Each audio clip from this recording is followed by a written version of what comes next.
Hi, I'm Elliot from Now Go See It. We are aboard the fantastic Norwegian Jade. We are on board this ship for 1 week. We're gonna take you all around the boat, all the sights, the bars, the restaurants, the amenities. So come with us as we explore the ship.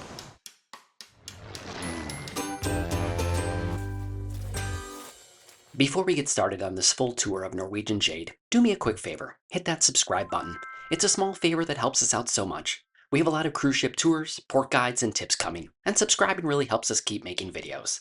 Let's kick things off with a few quick facts so you know what you're looking at as we wander around. Norwegian Jade launched in 2006 and had its last major refurb in 2022, so it's one of Norwegian's older mid-sized ships, but it's been given a solid refresh. The ship carries about 2,400 guests and just over 1,000 crew members. Jade started its life as Pride of Hawaii, doing Hawaiian itineraries, and you can still see some of that Pacific and island theming in the colors, carpets, and artwork all around the ship. These days, the itineraries are all over the map: Europe, Asia, Caribbean, and in our case, a round-trip Mexican Riviera sailing from San Diego. Speaking of San Diego, let's talk about embarkation really quickly, because that can set the tone for your whole cruise. Check-in at the port of San Diego for the sailing was surprisingly easy. Security moved quickly, check-in agents were organized, and we were on board much faster than we expected. No endless zigzag lines, no what's happening right now moments. It was very much drop the bags, show the documents, smile for the camera, and we are walking onto the Norwegian Jade in under 10 minutes. Now let's talk about where you might be calling home on the Jade, because there are a few different ways to do it. You've got your basic inside staterooms with no windows, ocean view cabins with either a picture window or portholes, balcony cabins where you get your own little bit of outdoor space, and then various levels of suites if you want more square footage and perks. There are also family layouts that give you extra space and a bit more storage if you're traveling with kids or a small group. For this sailing, we got one of those email upgrade bid offers. It awarded us an upgrade from an interior to a family ocean view cabin for just $25 extra.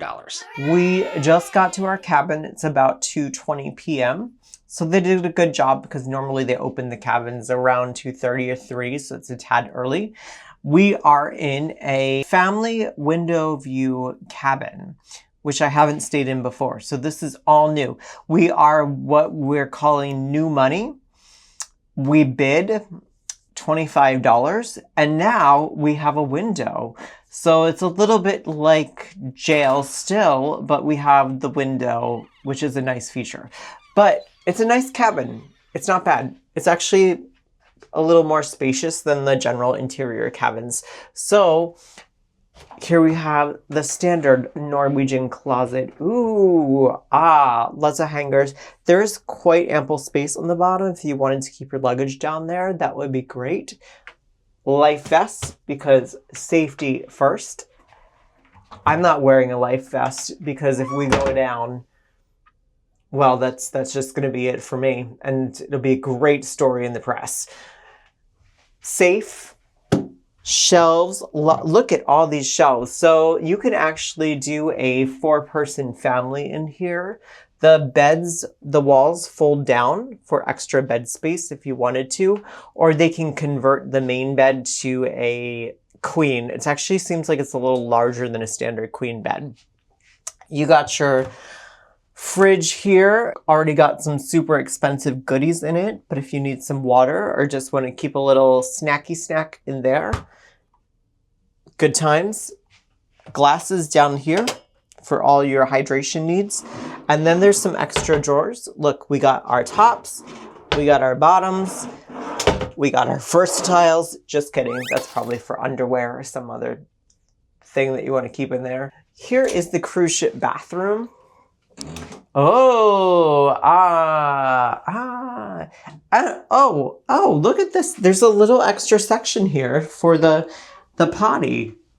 Oh, and you can like close the door. Oh, it's clear, which is kind of weird. I don't know, like, that's not a lot of privacy. That would be kind of awkward. I don't know what the point of this is, but it's here. The shower has a nice sliding door too. And the shower is actually, it's not the smallest cruise ship shower I've seen. It's not the biggest, but it's a nice size. Nice standard size. There's some nice shelves here. On the bottom, there's also a shelf. So moving right along, you got your room service and mini bar tour. I do want to point out on Norwegian Cruise Lines, they do charge you for room service. Plus, there's some sort of like overall service gratuity fee if you do order the room service, so know that. But if you really need a snack and you're too trashed to walk upstairs to Oceans in the middle of the night, this will do it. TV. Oh, look, we got a new fancy TV. This is, oh my gosh, it's like, oh, this is like a TV upgrade from the last time I was on Norwegian. It's almost a slim flat screen. That's nice. TV remote. You got some little outlets here for all your charging needs.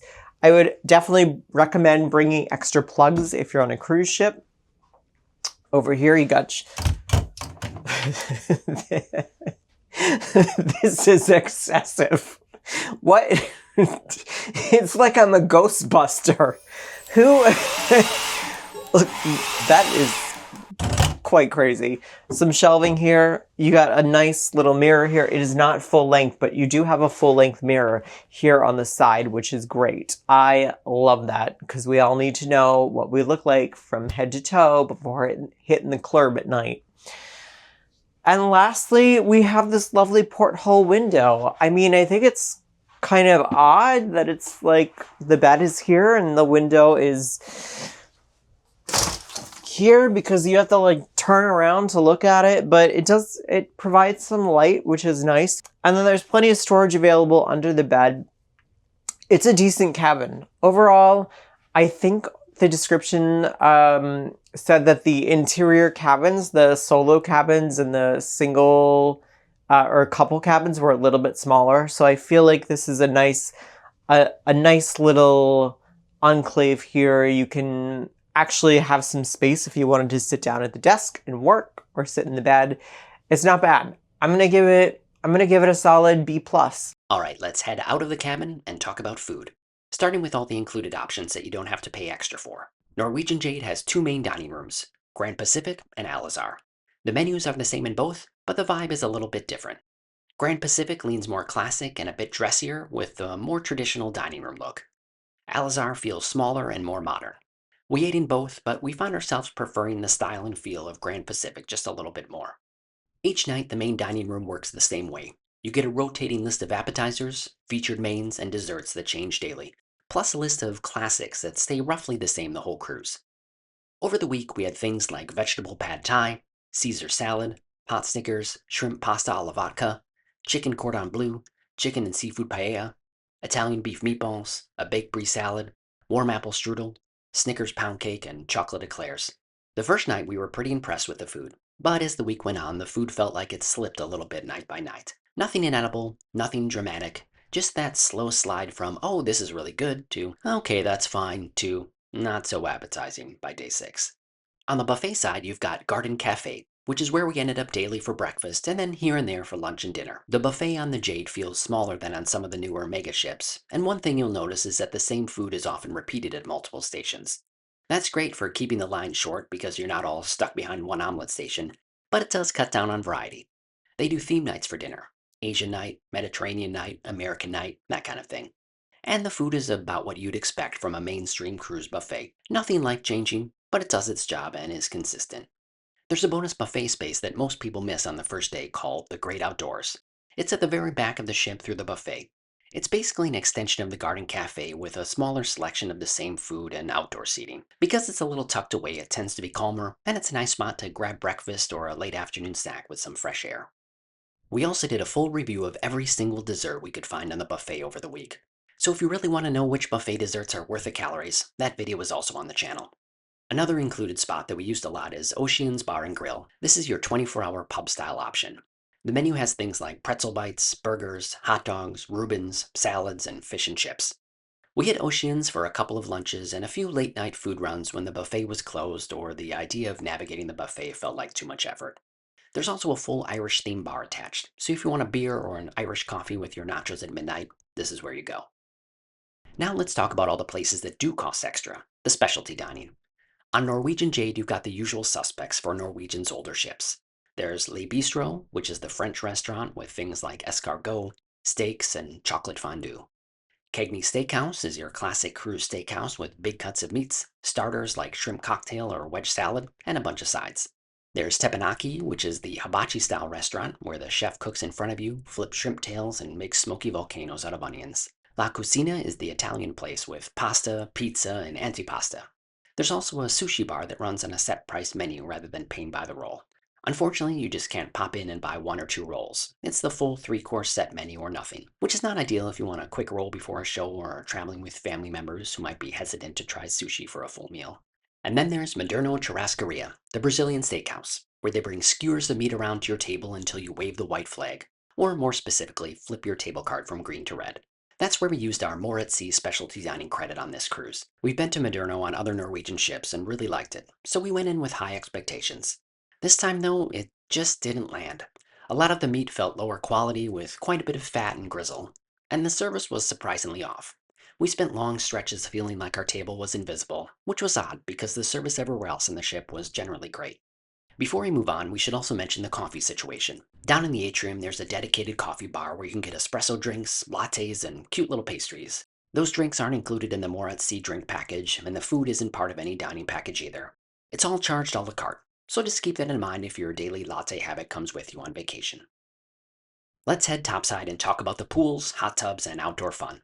The main pool deck on Norwegian Jade is where a lot of the daytime energy lives. You've got two pools with hot tubs around them, as well as a bandstand for live music and other various shenanigans. There are rows of loungers on the main deck and up on the tiered decks above. On sea days, this area fills up. So if you're picky about where you sit, this is one of those get there early or be flexible situations. If you don't care about being right next to the pool, there are usually more open chairs on the upper decks where you can still see the water without being shoulder to shoulder with everyone watching the Mr. Sexy Legs contest. The hot tubs are popular pretty much all day, especially in the late afternoon when people come back from the port and want to soak for a bit before dinner. Temperature-wise, they stayed warm and comfortable, and this is a good spot to people watch and listen to whatever band or DJ has been scheduled for the hour. If you want something more active than lying in the sun, head up to the sports court. There's a basketball court that also gets used for pickleball and other organized games throughout the cruise. You've got golf swinging nets if you want to practice your drive without sending a ball into the Pacific. There's a jogging and walking track that loops around part of the upper deck, plus some classic cruise ship options like shuffleboard and a giant outdoor chess set.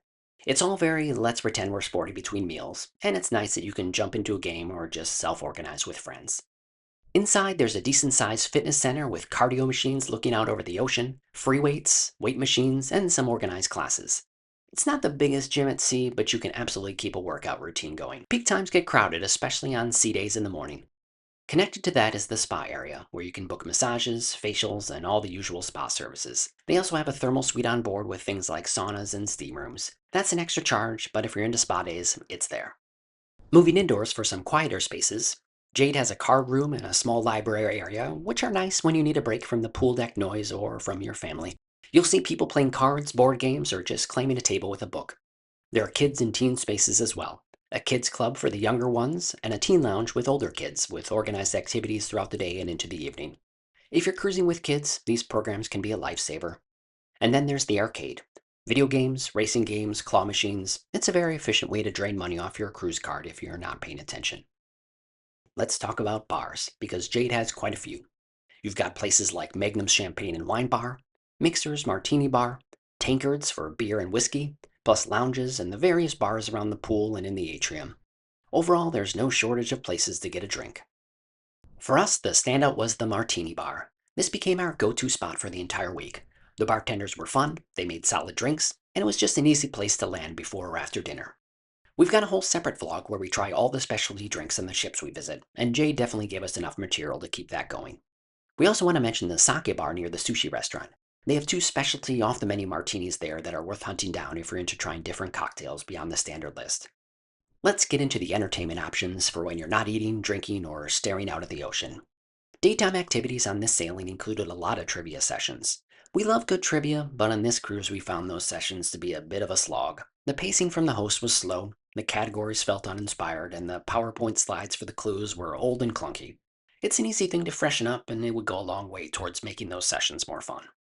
There were also cooking demos, including a cake decorating challenge hosted by the head pastry chef and a member of the cruise director's staff. The idea is fun, and it's nice to see the food team show off a bit, but watching someone decorate a cake in real time doesn't exactly count as edge-of-your-seat entertainment. It's the kind of thing you enjoy for a bit and then move on. In the evening, Norwegian pulls out a lot of the same staples you'll find across the fleet. They did the not-so-newlywed game, which leans heavily into pretty dated gender role humor. The first time you see it on your first Norwegian cruise, it can be funny. By the third or fourth time on different ships, it feels pretty tired and ready for a refresh. There were production shows in the main theater with a cast of singers, dancers, and musicians. The performers themselves were talented, but the shows could have used a little more energy in the staging and props to match that talent level. One night they swapped out a professional show and did a crew talent show. The crew clearly had a great time, and we don't want to yuck anyone's yum, especially the hardworking crew. But when you've paid real money for the cruise, it would be nice to have a real professional show every night. Maybe the crew talent show could be a fun afternoon activity. Around the ship, there's almost always some kind of live music happening. Bands at the pool, duos in the lounges, performers in the atrium. They program theme nights like Carpenter's Night or Lady Gaga Night. The problem we ran into is that the performers didn't always seem fully comfortable with those catalogs, with a lot of glancing down at iPads for lyrics and performances that didn't really match the theme they were selling. If you're not a dedicated tribute act, it might be better to just do a solid mix of crowd-pleasing songs instead of trying to build an entire hour around one artist. If you'd rather test your luck than your patience with trivia, Jade has a full casino on board. You'll find the usual mix of slot machines and table games. It's very easy to walk in there just to look around and somehow feed bills into a machine for 20 minutes. As always, the coin pusher got another $10 from me. Someday I'll win it all back, I'm sure of it. If you like casinos, you'll be happy. If you don't, it's very easy to walk by and ignore. On the shopping front, this ship has one of the biggest main shops we've seen at sea. Inside, you'll find the usual cruise essentials like sunscreen, seasickness tablets, and antacid, plus a big selection of liquor, cigarettes and cigars, perfumes and colognes, and shelves of bags, jewelry, and Norwegian Cruise Line logo gear. If you forgot something at home or suddenly decide you're a cruise hat person, you'll probably find it here. There's also the standard art auction presents on board if you're in the mood to bid on an overpriced Picasso limited print or a painted elephant statue that costs roughly half a year's salary. If that's your thing, no judgment, it's just not our form of vacation shopping. You'll also see ship photographers all over, at the gangways when you board, at random times right as you take a big bite of food, at various backdrops around the atrium, and posing on any staircase they can find. All of those photos end up in the photo gallery, where you can flip through and decide if you want to buy individual prints or commit to a digital package. While shockingly overpriced, it's convenient if you like having professional photos from your trip and don't feel like handing your phone to strangers all week. Since we've mentioned the atrium a few times, this is a good place to summarize what lives here. The atrium is really the hub of the ship. It's where you'll find guest services for any account issues or general questions, the shore excursion desk if you want to book tours or ask about ports, and a desk where you can make or change dining reservations. A lot of the daytime and evening activities happen here too, so you'll probably walk through this space multiple times a day without even trying. So, overall, how does Norwegian Jade stack up? It's an older, mid-sized Norwegian ship with a layout that's easy to navigate, a solid mix of included and specialty dining, and plenty of spaces to hang out, even if some of the entertainment programming and food quality felt inconsistent on our particular sailing. Service around the ship outside of our Maderno experience was very strong, one of the best overall crews on any sailing we've been on. If you go in with realistic expectations, especially if you've been on newer ships, you can still have a really good time on Jade, especially on port-heavy itineraries where the ship is your hotel and moving restaurant more than the main event. If you found this tour helpful, do us a favor, give the video a like, hit subscribe if you haven't already, and drop a comment if you've sailed on Jade or just have a question we can try to answer. Right here on the channel, we have more cruise ship tours, our full specialty drink series, our buffet dessert series, and tons of detailed port day videos from around the world. For in-depth written port guides, maps, and more, visit us at nowgoseeit.com. Now go see Norwegian Jade.